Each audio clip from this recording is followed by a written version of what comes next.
There shall be a treaty. We're still waiting.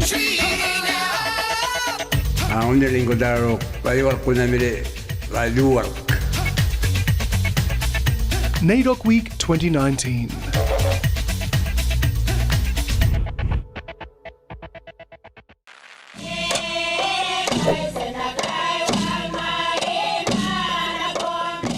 Here in the Red Centre, under the shadow of Uluru, hundreds of the nation's first people came together to talk about one very important word and what it means to them: recognition.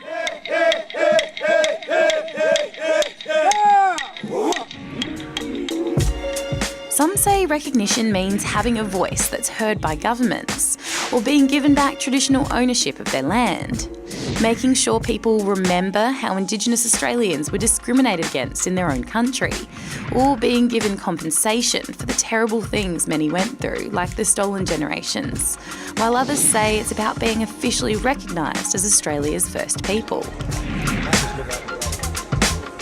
That's what this meeting at Uluru was all about, asking Indigenous people from around the country to agree on the best ways to get recognition. To achieve what we have started, the empowerment of our people, right the wrongs, correct the history, and chart a better future for us all. After 3 days of talks, they decided on a plan.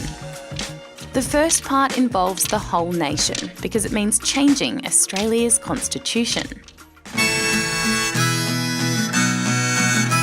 You might remember the Constitution is our country's most important legal document that sets out how things run and what the government can and can't do. The Indigenous delegates want a section to be added to the Constitution which would create a group in federal parliament called the First Nations Body. It could advise the government on any laws and policies for Indigenous people.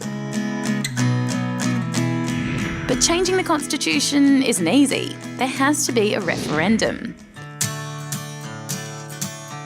That's a big national vote where more than half of the population and more than half of the states and territories would have to vote yes to the changes. That's only happened a handful of times in Australia's history.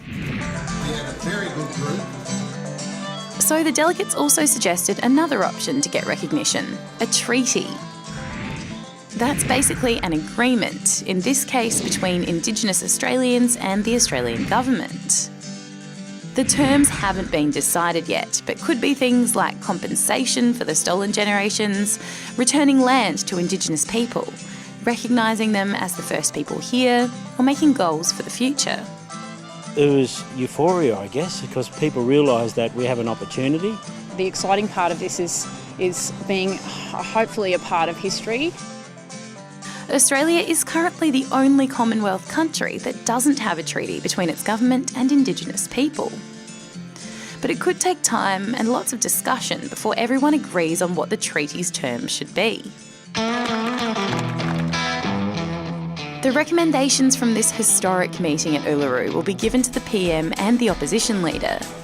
Then it'll be up to Parliament to work out which steps they'll take to help move our country forward together.